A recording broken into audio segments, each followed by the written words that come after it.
नमस्कार दोस्तों, स्वागत है आप सबका फायर सेफ्टी एकेडमी में। दोस्तों, आज हम इस वीडियो में देखने वाले हैं हाइड्रोजेटिंग सेफ्टी के बारे में।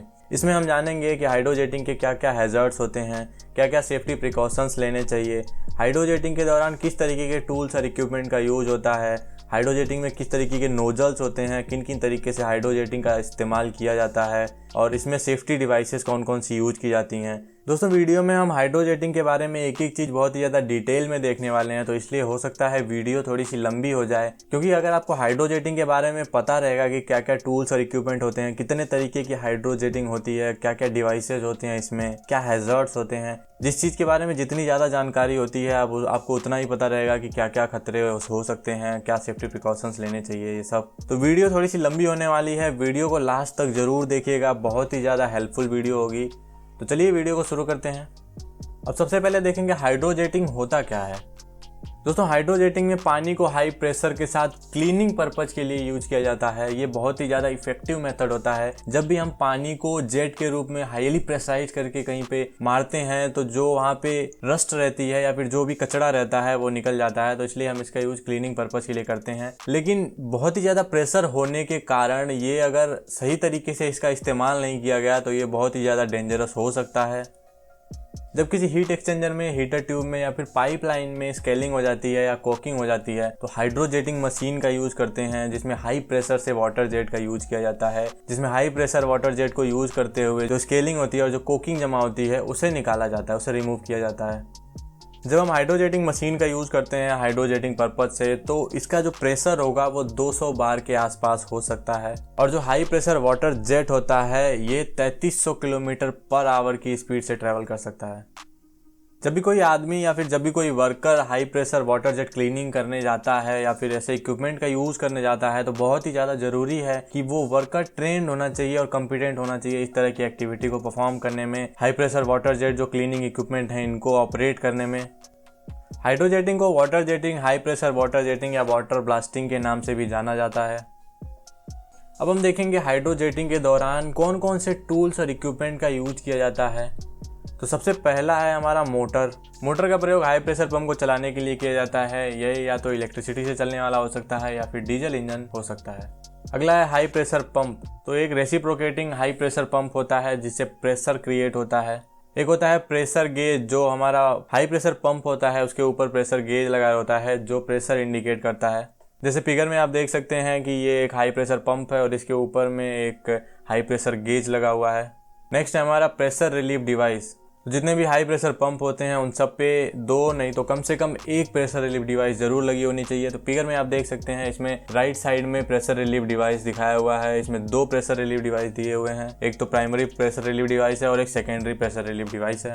नेक्स्ट है high pressure hoses. High pressure से पानी आएगा पंप से, उसको एक जगह से दूसरी जगह पहुंचाने के लिए हम विशेष तरह के पाइपों का यूज करते हैं जिन्हें हम हाई प्रेशर होज बोलते हैं। ये होज जो होते हैं इनमें जो इनका इनर कंस्ट्रक्शन होता है वो प्लास्टिक और स्टील की मल्टीपल लेयर से बना होता है और जो आउटर कवरिंग होता है ये रबर या प्लास्टिक का होता है। नेक्स्ट है हमारा fitting and couplers. High pressure water jetting activity में जितने भी इक्विपमेंट कंपोनेंट्स होते हैं ये सब पे रेटिंग होनी चाहिए और स्पेसिफाई होनी चाहिए इनके पर्पज, किस तरीके से इनको यूज करना है। और ज्यादातर जो कंपोनेंट्स होते हैं इन पे maximum allowable working pressure mention होना चाहिए कि मतलब मैक्सिमम कितने प्रेशर तक हम इसका यूज कर सकते हैं। नेक्स्ट होता है हमारा डंप वॉल। डंप वॉल का यूज वहाँ पे होता है जब कोई आदमी हाई प्रेशर गन का यूज कर रहा है और अचानक से उससे कोई गलती हो जाती है, उससे कंट्रोल छूट जाता है गन का और नीचे गिर जाता है या फिर गन नीचे गिर जाती है, तो इस कंडीशन में इमीडिएट जो प्रेशर हमारा पीछे से आ रहा होता है, फ्लो आ रहा होता है, उसे शट डाउन करने का काम करता है dump wall. Dump wall devices जो होती हैं ये दो तरह की होती हैं, एक हैंड ट्रिगर्ड होता है और एक फुट पैडल टाइप होता है जो एक हाथ से ऑपरेट किया जाता है और एक फुट से ऑपरेट किया जाता है। इसमें जो मेन डिफरेंस है ये जो जेटिंग गन होता है, जैसे आप फिगर में देख रहे होंगे, ये जेटिंग गन हाथ से ऑपरेट किया जाता है और जो फुट डंप होता है ये फुट से ऑपरेट किया जाता है। हाइड्रोजेटिंग एक्टिविटी के दौरान आपको दो चीज़ें सुनने को मिलती होंगी, hand lacing and flex lacing. तो हैंड लेसिंग क्या होता है और फ्लेक्स लेसिंग क्या होता है इसको देख लेते हैं। तो हैंड लेसिंग क्या होता है, जब किसी टैंक वॉल वेसल या फिर किसी इक्विपमेंट के एक्सटीरियर सरफेस को क्लीन करने के लिए हम मैनुअली जेटिंग गन का यूज करते हैं, जेटिंग गन को कंट्रोल करते हैं, तो इस प्रोसेस को हम हैंड लेसिंग बोलते हैं। इसको और भी कई सारे नामों से जाना जाता है जैसे शॉर्ट गनिंग, ब्लास्टिंग या फिर गनिंग। नेक्स्ट है फ्लेक्स लेंसिंग। फ्लेक्स लेंसिंग में क्या करते हैं, जब हम क्लीनिंग करते हैं तो इसको मैनुअली कंट्रोल नहीं करते हैं, हम हाथ से पकड़ के जेटिंग गन की तरह यूज नहीं करते। इसमें क्या होता है, पाइप को हम, जो हमारी क्लीनिंग नोजल होती है, इसको हम पाइप के अंदर डाल देते हैं या फिर जो हमारा इक्विपमेंट है, वेसल है, उसके अंदर डाल के छोड़ देते हैं, तो ये फ्लेक्स लेंसिंग बोला जाता है। बेसिकली ये एक फ्लेक्सिबल पाइप होता है जिसके एंड में एक नोजल लगी होती है, हाई प्रेशर नोजल, तो इसको हम पाइप के अंदर या इक्विपमेंट के अंदर डाल के छोड़ देते हैं। अब देखेंगे नोजल्स कितने तरीके की यूज की जाती हैं हाइड्रोजेटिंग के दौरान। तो मोस्टली 3 तरह की नोजल्स यूज की जाती हैं। जेटिंग गन नोजल्स होती हैं, फ्लेक्स लेंस नोजल्स होती हैं और मैकेनाइज्ड टूल नोजल्स होती हैं। तो पहली इमेज जो आप देख रहे हैं ये जेटिंग गन नोजल्स होती हैं। इनमें अलग अलग पैटर्न पे स्प्रे निकलता है। एक स्ट्रेट हेड जेट होता है, एक फैन जेट होता है और एक सेल्फ रोटेटिंग नोजल होता है जो ऑटोमेटिक रोटेट करता रहता है हाई प्रेशर पे। दूसरी इमेज जो है इसमें फ्लेक्स लेंसिंग का नोजल है। जो पीछे मैंने आपको बताया, फ्लेक्स लेंसिंग में फ्लेक्सिबल पाइप होती है, उसमें एक नोजल लगा होता है, तो उसके एंड पे ये लगाया जाता है, उसका यूज किया जाता है। इंटरनल सरफेस जो होते हैं पाइप और ट्यूब्स के, उसका क्लीनिंग के लिए फ्लेक्स लेंसिंग का यूज किया जाता है। जब हम फ्लेक्स लेंसिंग करते हैं तो वहां पे जो नोजल होती है उसे हम हाथ से कंट्रोल नहीं कर सकते, क्योंकि एक फ्लेक्सिबल पाइप पे लगी होती है और उसको हम अंदर डालते रहते हैं एक पाइप के अंदर इंटरनल क्लीनिंग के लिए। तो उस कंडीशन में हो सकता है जो नोजल है वो हाई प्रेशर के कारण वापस बाहर आ जाए और आपको जो ऑपरेट कर रहा है आसपास के लोगों को या इक्विपमेंट को नुकसान पहुंचा सकता है। तो ऐसी कंडीशन में कुछ सेफ्टी डिवाइसेस का यूज किया जाता है जिन्हें हम फ्लेक्स लेंसिंग सेफ्टी डिवाइसेस बोलते हैं, ताकि जो नोजल है वो हाई प्रेशर से रिटर्न ना हो सके या फिर प्रेशर रिटर्न होकर किसी को नुकसान ना पहुंचा सके। तो ये 2 होते हैं। एक स्ट्रिंगर होता है। पहली इमेज में आप देख रहे होंगे कि जो नोजल है और कुछ पाइप के एरिया को मेटल ट्यूब से कवर कर दिया गया है, एक मेटल ट्यूब लगा दिया गया है, तो इसे ही हम स्ट्रिंगर बोलते हैं। इससे क्या होता है, जो हमारा नोजल होता है इसके रिटर्न होने के चांसेस कम होते हैं। दूसरा जो है होज कैचर होता है। होज कैचर में जब हम होज को किसी ट्यूब के अंदर डालते हैं तो जब हम उसे बाहर खींचते हैं तो हमें ये अंदाजा लगाना मुश्किल होता है कि कितना पाइप बाहर आ चुका है, कितना अंदर है, या फिर हो सकता है कि एक्सीडेंटली प्रेशर ज्यादा होने के कारण पाइप अपने आप पीछे आना शुरू हो जाए। तो इसको प्रिवेंट करने के लिए हम होज कैचर का यूज करते हैं, जिससे कि होज एक जगह पे रुका रहता है जब तक हम उसे रिलीज नहीं करेंगे और एक्सीडेंटली होज के बाहर निकलने के चांसेस खत्म हो जाते हैं। नेक्स्ट होता है बैकआउट प्रिवेंटर्स। तो इसमें जो होज होता है हमारा हाई प्रेशर, ये पीछे की तरफ वापस ना आ जाए, तो इसमें कुछ और भी डिवाइसेज होती हैं, जैसे कि पहला इमेज आप देख रहे होंगे। इसको जब हम अटैच करते हैं तो फ्लैंज पे कुछ इस तरीके से अटैच होता है और होज को टाइट करके रखता है ताकि होज एक्सीडेंटली पीछे ना आए। दूसरी इमेज जो आप देख रहे हैं इसे भी हम बैकआउट प्रिवेंटर बोलते हैं। ये होज को अटैच करके रखता है, होज ताकि वापस ना आ सके। तीसरी इमेज जो आप देख रहे हैं ये भी एक तरीके का बैकआउट प्रिवेंटर होता है। अब देखेंगे hazards of hydrojetting. Hydrojetting activity को परफॉर्म करते समय किन किन तरह के हैजर्ड्स का सामना करना पड़ सकता है आपको, इसके बारे में देखते हैं। जब हम पानी का उपयोग जेट के रूप में करते हैं, वो भी बहुत ही ज़्यादा हाई प्रेशर से, तो कई सारे हैजर्ड्स हैं। जो ऑपरेटर है, जो उसके सहयोगी हैं या फिर जो आसपास के इक्विपमेंट हैं या जो आसपास लोग काम कर रहे हैं, इनको नुकसान पहुंचा सकते हैं। तो जो कुछ मेजर हैजर्ड्स हैं वो देख लेते हैं। तो सबसे पहला है जो injury due to high pressure water jet. तो जैसा मैं पीछे आपको बता चुका हूँ कि जो हाई प्रेशर वाटर जेट होता है ये 3300 किलोमीटर पर आवर की स्पीड से ट्रेवल कर सकता है, इससे ज़्यादा भी कर सकता है। तो इसमें इतनी ज़्यादा पावर होती है कि अगर ये किसी स्पीड से इसका जेट अगर किसी आदमी को लग जाता है तो वो बहुत ही ज्यादा उसकी बॉडी को डैमेज पहुंचा सकता है। इवन अगर आपको कोई बहुत ही माइनर सी इंजरी दिख रही है वो भी फेटल का रीजन हो सकता है, क्योंकि कई बार क्या होता है बॉडी में पंच हो जाता है और जो इंटरनल ऑर्गन्स हैं, जो फ्लेक्स है हमारा, वो डैमेज हो जाता है। इसकी वजह से फेटल के चांसेस इसमें ज्यादा होते हैं। तो इसमें जो हम वाटर यूज करते हैं हाई प्रेशर से, वो बहुत ही बड़ा खतरा होता है। नेक्स्ट है हाई वेलोसिटी इम्पैक्ट। तो जब भी हम कहीं पे हाइड्रोजेटिंग एक्टिविटी परफॉर्म करते हैं तो उस कंडीशन में जब उस इक्विपमेंट पे जिस पे हम हाइड्रोजेटिंग कर रहे हैं स्केलिंग होती है या कॉकिंग होती है, जब हम उस पे जेटिंग करेंगे, जब हम उस पे हाई प्रेशर से जेट मारेंगे तो वहां पे क्या होता है, उससे जो पार्ट्स निकलेंगे, उसके जो कचरा निकलेगा या फिर जो मेटल पार्ट्स होंगे वो उड़ के आपको आंखों को नुकसान पहुंचा सकते हैं, आपकी बॉडी पार्ट्स को नुकसान पहुंचा सकते हैं या फिर आपके स्किन को नुकसान पहुंचा सकते हैं। इसके साथ ही जो इक्विपमेंट्स होती हैं इनमें अगर मान लीजिए कोई नट बोल्ट लूज रह गया, कोई मेटल पार्ट लूज रह गया और उस पर हाइड्रोजेटिंग का डायरेक्ट इम्पैक्ट पड़ता है, तो वो बहुत ही स्पीड से निकलती है एक जगह से दूसरी जगह को। तो उसके बीच में अगर कोई आता है तो उसे बहुत ज्यादा नुकसान पहुंचा सकता है ये। नेक्स्ट है केमिकल एक्सपोजर। इसमें क्या होता है, जो हम केमिकल यूज करते हैं या फिर जो प्रोडक्ट यूज करते हैं तो इसके बायो प्रोडक्ट्स होते हैं, ये पाइप में या फिर जो इक्विपमेंट होता है उसके अंदर जमा हो जाते हैं, कोकिंग हो जाती है। तो जब हम इस पे हाइड्रोजेटिंग करते हैं तो टॉक्सिक या फ्लेमेबल वेपर या एटमॉस्फेयर क्रिएट होने के चांसेस होते हैं। तो ऐसे में अगर जो हाइड्रोजेटिंग ऑपरेटर है, जो हाइड्रोजेटिंग कर रहा है, उसने प्रॉपर पीपीई नहीं पहन रखी तो वहां पे बहुत ही ज्यादा खतरा उत्पन्न होने का चांस होता है। नेक्स्ट है मस्कुलोस्केलेटल इंजरी। इसमें वर्कर को कभी कभी हैवी लोड इधर उधर करना पड़ता है, हैवी इक्विपमेंट्स उठाने पड़ते हैं या फिर कन्फाइंड स्पेस में काम करना पड़ता है बहुत ही ऑकवर्ड पोजीशन में। और जो हाई प्रेशर होज होता है हाइड्रोजेटिंग के दौरान, इसको बहुत ही ज्यादा फोर्स की जरूरत होती है कंट्रोल करने के लिए। तो इन सब कंडीशंस में मस्कुलोस्केलेटल इंजरी होने के चांसेस होते हैं। इसके अलावा जब हम हाइड्रोजेटिंग करते हैं तो वहाँ पे बहुत सारे डेब्रिस निकलता है, कचरा निकलता है और स्लिप ट्रिप हैजर्ड का खतरा वहाँ पे क्रिएट हो जाता है। नेक्स्ट है मशीनरी एंड इक्विपमेंट्स। हाइड्रोजेटिंग में जो मशीनरी और जो इक्विपमेंट्स हम यूज करते हैं वो सभी बहुत ही ज़्यादा हाई प्रेशर में ऑपरेट होते हैं। तो ऐसी कंडीशन में अगर मशीनरी जो है हमारी जो पंप है उसका सही तरीके से मेंटेनेंस नहीं हुआ है, सही तरीके से रखरखाव नहीं हुआ है, या जो हमारे कंपोनेंट्स हैं वो सही तरीके से अटैच नहीं है, उनकी सही तरीके से रखरखाव नहीं हुई है, तो हाई प्रेशर के दौरान वो निकल सकते हैं और आसपास के लोगों को इंजर्ड कर सकते हैं। अब कुछ अदर पॉसिबल हैजर्ड्स हैं जैसे कि fall from height while hydrojetting at height. तो अगर हाइट पे आपको हाइड्रोजेटिंग परफॉर्म करना है तो इतना ज़्यादा फोर्स होता है कि गन को कंट्रोल करने के लिए बहुत ज़्यादा फोर्स अप्लाई करना पड़ता है आपको। तो ऐसी कंडीशन में आपका अगर बैलेंस बिगड़ा तो आप हाइट से गिर सकते हैं, ये एक खतरा होता है। नेक्स्ट है जब हम हाइड्रोजेटिंग का यूज़ करते हैं तो हाई प्रेशर के कारण हमारे आसपास मिस्ट हो जाता है, वाटर मिस्ट क्रिएट हो जाता है। तो इससे हमारा जो विजन है ये क्लियर नहीं हो पाता है, हम आसपास की चीज़ों को पूरी तरीके से देख नहीं पाते, तो ये एक खतरा होता है। नेक्स्ट है हमारा इलेक्ट्रिक शॉक। हाइड्रोजेटिंग के दौरान जो हम इलेक्ट्रिकल इक्विपमेंट यूज कर रहे होते हैं अगर उनमें प्रॉपर इंसुलेशन नहीं होता है, प्रॉपर कनेक्शन नहीं होता है, प्रॉपर अर्थिंग नहीं होती है तो वहाँ पे इलेक्ट्रिकल शॉक के चांसेस होते हैं। या फिर एक्सीडेंटली पानी अगर उन पे चला जाता है या पानी के छींटे चले जाते हैं तो वहाँ पे इलेक्ट्रिक शॉक के चांसेस क्रिएट होते हैं। जो हमारे इलेक्ट्रिकल इक्विपमेंट है उनका सही तरीके से देखभाल ना करना या फिर सही तरीके से इंस्टॉलेशन ना करने से वहाँ पे इग्निशन होने के चांसेस होते हैं, जो एक फायर का रीज़न हो सकता है। वर्किंग इन कन्फाइंड स्पेस जैसे कि सीवर, तो कन्फाइंड स्पेस में अगर काम कर रहे हैं सीवर के अंदर तो ये एक अदर फैक्टर है, क्योंकि जब हम कन्फाइंड स्पेस में कहीं पे हाइड्रोजेटिंग करेंगे तो जो वहाँ पे बायो प्रोडक्ट जमा होगा किसी केमिकल का, उससे हो सकता है पानी से रिएक्शन होकर वहाँ पे कोई गैस क्रिएट हो, कोई टॉक्सिक इन्वायरमेंट क्रिएट हो या फिर फ्लेमेबल इन्वायरमेंट क्रिएट हो सकता है, तो ये खतरा होता है। इन्वायरमेंटल फैक्टर्स होता है जैसे हीट और कोल्ड। तो बहुत ही ज़्यादा गर्मी में अगर आप हाइड्रोजेटिंग कर रहे हैं तो जो वर्कर होता है उसे डिहाइड्रेशन की प्रॉब्लम हो सकती है, या फिर बहुत ही ज़्यादा कोल्ड में आप अगर हाइड्रोजेटिंग कर रहे हैं तो पानी बहुत ही ज़्यादा ठंडा होने का चांसेस होता है, जमने का चांसेस होता है। तो ऐसे जो आदमी होता है उसको कोल्ड से रिलेटेड कई सारे इशूज हो सकते हैं जैसे फ्रॉस्ट बाइट, हाइपोथर्मिया एक्सेट्रा। अब हम देखेंगे क्या क्या सेफ्टी प्रिकॉशंस लेने होते हैं। अब तक हमने देखा कि कौन कौन से इक्विपमेंट होते हैं, किस तरीके से उनका रख रखाव करना चाहिए, क्या क्या हैजर्ड्स हो सकते हैं हाइड्रोजेटिंग के दौरान। तो अब देखेंगे क्या हमारे सेफ्टी प्रिकॉशंस होने चाहिए।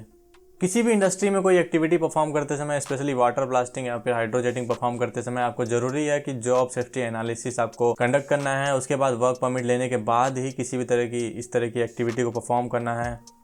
जो हाइड्रोजेटिंग मशीन्स होती हैं इनमें सेफ्टी इक्विपमेंट्स अटैच्ड होने चाहिए, टेस्टेड होने चाहिए और गुड वर्किंग कंडीशन में होनी चाहिए। पंप में जो प्रेशर गेज होते हैं, सेफ्टी बॉल्स होते हैं, इन सबको टाइम टाइम पे कैलिब्रेट करना चाहिए और वो जो वहाँ पे रिस्पॉन्सिबल पर्सन है उन्हें इसके कैलिब्रेशन एंड टेस्ट सर्टिफिकेट को भी देखना चाहिए। जो हाई प्रेशर हम यूज करेंगे उसका टेस्ट सर्टिफिकेट होना चाहिए और उस पर मार्किंग होनी चाहिए कि मैक्सिमम अलाउेबल वर्किंग प्रेशर कितना है, इसका विजुअली चेक करना चाहिए किसी तरह का कट या डैमेज तो नहीं है उसको यूज़ करने से पहले। जो भी हाइड्रोजेटिंग की मशीन है और एसेसरीज है इनका विजुअल इंस्पेक्शन होना चाहिए, किसी तरह के डैमेज कट नहीं होने चाहिए। जो एम्प्लॉय हाइड्रोजेटिंग करने वाला है या फिर जो कॉन्ट्रैक्टर पर्सन है हाइड्रोजेटिंग करने वाला है उसके पास प्रॉपर एक्सपीरियंस होना चाहिए, प्रॉपर ट्रेंड होना चाहिए, वो किस तरीके से इक्विपमेंट को ऑपरेट करना है, इनके एसेसरीज के बारे में उसे पता होना चाहिए, हाई प्रेशर लेंसेज के, हाई प्रेशर होज, सेफ्टी वॉल और प्रेशर गेजेस को किस तरीके से ऑपरेट करना है और किस तरीके से ये काम करते हैं, ये सब उसे पता होना चाहिए। जब भी हम कहीं पे हाइड्रोजेटिंग परफॉर्म करते हैं तो हाइड्रोजेटिंग के लिए हॉट वर्क परमिट लेना जरूरी होता है और इसके साथ ही अगर हाइट पे काम कर रहे हैं तो आपके पास हाइट वर्क परमिट होना चाहिए और यदि आप कन्फाइंड स्पेस में काम कर रहे हैं तो कन्फाइंड स्पेस परमिट होना चाहिए और इसके अलावा सिचुएशन के हिसाब से और भी परमिट आपके पास होने चाहिए। बट हाइड्रोजेटिंग एक्टिविटी जो हम परफॉर्म करेंगे वो हॉट वर्क के अंदर परफॉर्म करेंगे। जो वर्कर हाइड्रोजेटिंग परफॉर्म कर रहा है, हाइड्रोजेटिंग में इन्वॉल्व है, वो पीवीसी सूट पहना होना चाहिए, फेस शील्ड होना चाहिए, gumboot, rubber gloves, hearing protection provide कराना चाहिए उस वर्कर को। इसके अलावा जो अदर रेगुलर पीपीईज हैं जैसे कि जूते, हेलमेट वगैरह, ये सब भी पहनने चाहिए। कोई भी जॉब शुरू करने से पहले जो वर्कर्स हैं और जो सुपरवाइजर्स हैं उनको टीबीटी जरूर देना चाहिए, जॉब के बारे में जरूर बताना चाहिए। जिस एरिया में हाइड्रोजेटिंग एक्टिविटी परफॉर्म करना है वहाँ इंश्योर करना चाहिए कि वो एरिया बैरिकेटेड हो, या तो टेप के द्वारा या फिर टीन शीट के द्वारा, ताकि कोई अनऑथराइज्ड पर्सन उसके अंदर ना आ सके। जब भी हाइड्रोजेटिंग परफॉर्म किया जाता है तो हाइड्रोजेटिंग जहाँ से हम कर रहे हैं उसके अपोजिट साइड में किसी भी तरह का आदमी, ये वो ऑथराइज्ड हो या अनऑथराइज्ड हो, वो उसके अपोजिट साइड में खड़ा नहीं होना चाहिए। हाइड्रोजेटिंग ऑपरेटर को इंश्योर करना है कि जो हाई प्रेशर लेंस है और जो वाटर जेट्स है वो किसी भी आदमी की तरफ कभी नहीं करना है। हाइड्रोजेटिंग के समय ध्यान रखना है कि ऐसी कोई भी इलेक्ट्रिकल केबल या टेम्पररी इलेक्ट्रिकल कनेक्शन नहीं होना चाहिए जिसपे वाटर जेट लगने के चांसेज हों और उसके डैमेज होने के चांसेज हों। मोटर के लिए जो हम पावर सप्लाई ले रहे हैं उसकी जो केबल होगी वो करेक्ट कैपेसिटी की होनी चाहिए, प्रॉपर जॉइंट्स होने चाहिए इसमें और टर्मिनेशन इसमें पूरी तरीके से होना चाहिए। जो जंक्शन बॉक्स है उसमें दोनों एंड में टर्मिनेशन होना चाहिए केबल का। मशीन में स्पेसिफाइड रेटिंग के फ्यूज होने चाहिए और स्विच लगे होने चाहिए। जितने भी इलेक्ट्रिकल इक्विपमेंट हैं इन सब में प्रॉपर इंसुलेशन होना चाहिए और डबल अर्थिंग प्रोवाइड होनी चाहिए ताकि वेट कंडीशन में या वाटर स्प्लैशिंग कंडीशन में किसी को शॉक लगने का खतरा ना हो। किसी भी एरिया में हाइड्रोजेटिंग एक्टिविटी को परफॉर्म करने से पहले वहाँ पे प्लानिंग जरूरी है, क्योंकि एक ही एरिया में मल्टीपल एक्टिविटीज़ को अवॉइड करना बहुत ज़्यादा ज़रूरी है, जिससे कि अगर कोई आसपास में आपके काम कर रहा है तो उसको जेट लग के इंजरी होने के चांसेस हैं, या फिर कोई नीचे काम कर रहा है तो वहाँ पे पानी जाने के या फिर जेट डायरेक्टली जाने के हिट होने के चांसेस होते हैं। तो इसलिए एक एरिया में सिर्फ एक ही मेंटेनेंस एक्टिविटी को परफॉर्म कीजिए एक टाइम पे। जिस इक्विपमेंट को आपको क्लीन करना है या फिर जिस इक्विपमेंट के पार्ट को आपको क्लीन करना है तो अगर पॉसिबल है तो उस पार्ट को खोल के और वॉश पैड एरिया में ले जाके धोया जा सकता है, उसे क्लीन किया जा सकता है तो ज़्यादा बेटर होता है। हाइड्रोजेटिंग ऑपरेटर को प्रोटेक्टिव इक्विपमेंट, डिवाइस और क्लोथिंग ये सब प्रोवाइड कराना है और इंश्योर करना है कि वो सब यूज कर रहे हैं। काम शुरू करने से पहले इंस्पेक्शन और JSA के थ्रू जो भी वहाँ पे हैजर्ड्स हैं उन्हें आइडेंटिफाई करना है और फिर उनके लिए करेक्टिव मेजर्स लेने, उन्हें एलिमिनेट करना है या फिर उन कंट्रोल करना है। जो भी करेक्टिव मेजर्स होंगे वो लिए जाएंगे। जब भी हाई प्रेशर एक्टिविटी परफॉर्म कर रहे हैं तो वहाँ पे कम से कम 3 वर्कर्स होने ज़रूरी हैं। पहला वर्कर जो होगा वो पंप को ऑपरेट करेगा, जो प्रेशर को कंट्रोल करेगा पंप से। दूसरा जो ऑपरेटर होगा वो लेंस को कंट्रोल करेगा क्लीनिंग के लिए। तीसरा जो ऑपरेटर होगा वो वर्कर असिस्टेंट के तौर पे काम करेगा ज़रूरत के हिसाब से, जैसे होज को मैनेज करना है या फिर जो लेंस को ऑपरेट कर रहा है ऑपरेटर उसको रिलीफ प्रोवाइड करना है, या फिर जो एक्सेस एरिया है वहाँ पे कंट्रोल करना है कि कोई अनऑथराइज्ड पर्सन ना एंटर हो, या फिर जो अगर लंबा दूरी है पंप के बीच में और जो वर्क एरिया है उसके बीच में लंबी दूरी है तो फिर जो पंप ऑपरेटर होता है और जो लेंस ऑपरेटर होता है इन दोनों के बीच में कम्युनिकेशन स्टैब्लिश करना तीसरे आदमी का काम होता है। तो कम से कम 3 आदमी होने जरूरी होते हैं। जितने भी हाई प्रेशर वॉशिंग इक्विपमेंट और कंपोनेंट्स हैं इनका यूज करने से पहले प्री यूज इंस्पेक्शन होना बहुत जरूरी है। किसी भी तरह का डिफेक्ट पाए जाने पर इनको यूज नहीं करना है और सर्विस से बाहर कर देना है। जहाँ भी कनेक्शंस प्रोवाइड कर रहे हैं, हम कंपोनेंट्स को एक दूसरे से जोड़ रहे हैं, होजेज को एक दूसरे से जोड़ रहे हैं, वहाँ पे प्रॉपरली एक स्पेसिफाइड रेटिंग के विप चेक्स को लगाना है।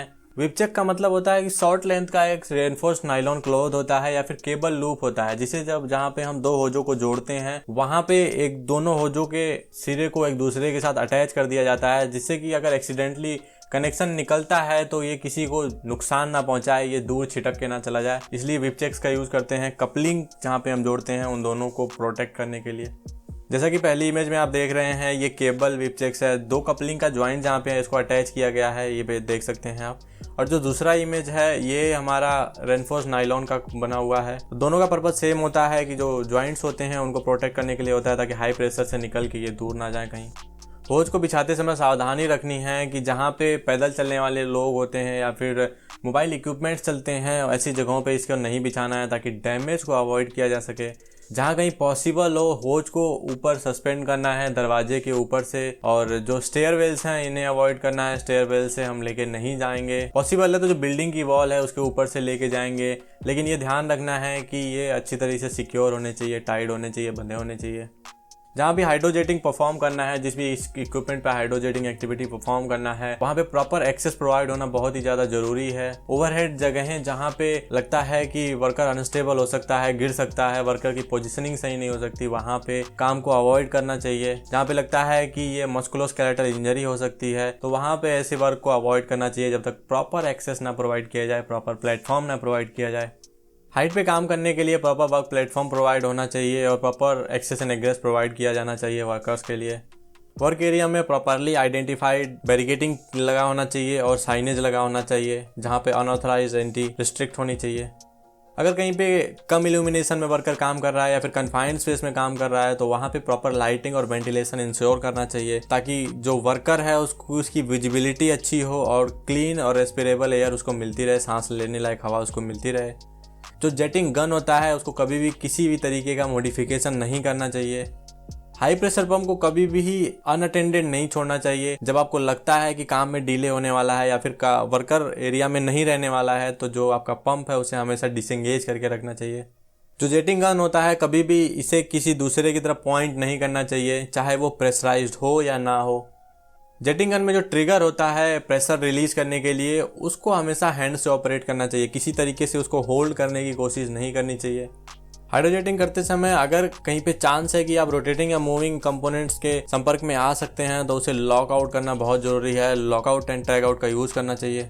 जब हम कन्फाइंड स्पेस में सरफेस को क्लीन करने के लिए हाई प्रेशर वाटर का यूज करते हैं तो वहां पे टॉक्सिक मटेरियल्स निकल सकते हैं, फ्लेमेबल एटमॉस्फेयर क्रिएट हो सकता है। तो ऐसे में वर्कर को बचाने के लिए प्रॉपर रेस्पिरेटरी प्रोटेक्शन प्रोवाइड करना चाहिए और जो रिस्क है उन्हें पहले से ही आइडेंटिफाई करना चाहिए। कन्फाइंड स्पेस के अंदर जो हम लाइटिंग यूज करेंगे वो उसे ध्यान रखना है कि ये वेट एप्लीकेशन के लिए होना चाहिए, वेट कंडीशन में ये यूज करने के लिए स्पेसिफाइड होना चाहिए। जो पावर हम लेंगे उस लैंप में, जो इलेक्ट्रिकल पैनल होगा वो प्रॉपर तरीके से उसमें अर्थिंग होनी चाहिए और GFCI लगा होना चाहिए। क्लीनिंग के दौरान पे बहुत सारा कचरा बाहर निकलता है, जो कोकिंग होती है वो बाहर निकलता है। तो ऐसे कंडीशन में जहाँ पे क्लीनिंग हो रही होती है वहाँ बहुत ज़्यादा कचरा इकट्ठा होने का चांस होता है, डेब्रिस इकट्ठा होने का चांस होता है। तो उस जगह को हमेशा क्लीन करके रखना है ताकि किसी भी तरह के स्लिप ट्रिप का हैजर्ड क्रिएट ना हो। जो आपका जेटिंग गन का नोजल होता है उस पर आपको अपना हाथ कभी भी नहीं लगाना चाहिए। हाई प्रेशर होज का सिलेक्शन करते समय यह ध्यान रखना है कि जिस प्रेशर पे आप काम करने वाले हो, हाई प्रेशर होज उससे 2.5 गुना ज्यादा वर्किंग प्रेशर का होना चाहिए। कोई भी हाई प्रेशर होज उसके मैक्सिमम अलाउएबल वर्किंग प्रेशर से ज्यादा पे यूज नहीं करना है। जो हाई प्रेशर होज होते हैं इनकी लाइफ कई सारे फैक्टर्स पर रिलाई करती है, जैसे कि इनकी एज कितनी हो गई है, स्टोरेज कंडीशन क्या है, प्रेशर और हीट कितना इन्होंने झेला है, केमिकल एक्सपोजर, कोई bend radius, vibration, axial and torsional loading और इस तरह के बहुत सारे फैक्टर्स होते हैं जिस पर डिपेंड करता है कि हाई प्रेशर होज कितने टाइम तक यूज किया जा सकता है। हाई प्रेशर होज को इंस्पेक्शन के लिए मैन्युफैक्चरर का जो इंस्ट्रक्शन होता है उसको प्रेफर करना चाहिए। कोई भी होज जिसमें डैमेज के साइंस हैं जैसे किंक, क्रशिंग, स्ट्रेचिंग या ब्लिस्टरिंग, रस्टेड या फिर ब्रोकन रेनफोर्सिंग वायर के सिम्टम्स अगर आपको दिखते हैं, ऐसे साइनेज आपको दिखते हैं तो आपको उस होज को तुरंत रिप्लेस करना है। जब भी हाई प्रेशर होज के फिटिंग और कपलर को एक साथ कनेक्ट करते हैं तो जितने भी कनेक्शन होंगे ये सबको इंस्पेक्ट करना है, किसी भी तरह का डैमेज नहीं होना चाहिए और प्रॉपर टूल्स का इस्तेमाल करना है इनको जोड़ने के लिए। जब कोई वर्कर हॉट इन्वायरमेंट में काम कर रहा है, हाइड्रोजेटिंग एक्टिविटी परफॉर्म कर रहा है तो कुछ बेसिक प्रिंसिपल्स का ध्यान रखना है, जैसे कि heat injury prevention, dehydration, physical fitness और उस वर्कर का फ्रीक्वेंटली रोटेशन होना और उसको टाइम टाइम पे रेस्ट प्रोवाइड करना। इन सब चीज़ों का ध्यान रखना चाहिए। सर्दियों के मौसम में जब वाटर ब्लास्टिंग का यूज करते हैं तो पानी के जमने के चांसेज होते हैं जिससे स्लिप हैजर्ड क्रिएट होने के चांस होते हैं। जो भी वर्कर सर्दियों के मौसम में हाइड्रोजेटिंग की एक्टिविटी परफॉर्म कर रहे हैं उनको स्लिप रेसिस्टेंस बूट मिलने चाहिए ताकि स्लिप को प्रिवेंट किया जा सके। लेयर्ड क्लोथिंग और ग्लव्स उन्हें प्रोवाइड करने हैं ताकि कोल्ड इंजरीज से उन्हें प्रिवेंट किया जा सके। किसी भी तरह के इंसिडेंट नियर मिस या एबनॉर्मल अकरेंस को तुरंत जो सुपरवाइजर्स होते हैं उनको रिपोर्ट करना है ताकि इन्वेस्टिगेशन कंडक्ट किया जा सके। जो रिस्पॉन्सिबल सुपरवाइजर होगा पर्टिकुलर जॉब के लिए वो रिस्पॉन्सिबल है कि सारे इक्विपमेंट्स की चेकलिस्ट को एक बार ज़रूर चेक करेगा जो जॉब परफॉर्म होने वाला है। कोई भी हाइड्रोजेटिंग इक्विपमेंट या कंपोनेंट जो होते हैं उन्हें अगर आपको टाइट करना है या लूज करना है तो प्रेशर को पहले रिमूव कर देना है, उसके बाद ही टाइट या लूज करना है। जब भी किसी पर्सन को हाई प्रेशर जेट उसके बॉडी पे लगता है तो उसे तुरंत मेडिकल चेकअप के लिए भेज देना चाहिए, क्योंकि जो इंजरी आपको दिखाई दे रही है उससे ज़्यादा हो सकती है या फिर इंटरनल इंजरी हो सकती है। हाई प्रेशर होज से क्या होता है कि ये आपकी स्किन को पंचर कर सकती है, यहाँ तक कि आपके इंटरनल ऑर्गन्स को भी पंचर कर सकती है और ये इतने छोटे छेद होते हैं कि इनमें से खून भी नहीं निकलता और देखना भी शायद मुश्किल होता है। तो इसलिए अगर कोई कांटेक्ट में आता है हाई प्रेशर जेट के तो उसे तुरंत मेडिकल चेकअप के लिए भेज देना चाहिए। दोस्तों वीडियो थोड़ी सी ज़्यादा लंबी हो गई, लेकिन आशा करता हूँ आपको सब कुछ पता चल गया होगा हाइड्रोजेटिंग के बारे में, क्या क्या इसके कंपोनेंट्स होते हैं, इक्विपमेंट्स के बारे में कितने तरीके से होता है, क्या हैजर्ड्स होते हैं, क्या क्या सेफ्टी प्रिकॉशंस लेने होते हैं, तो ये सब आपको पता चल गया होगा। तो इस वीडियो में इतना ही। आशा करता हूँ आपको वीडियो अच्छी लगी होगी। वीडियो को यहाँ तक देखने के लिए धन्यवाद। फिर मिलेंगे एक नए वीडियो में, तब तक के लिए stay safe, be happy and जय हिंद।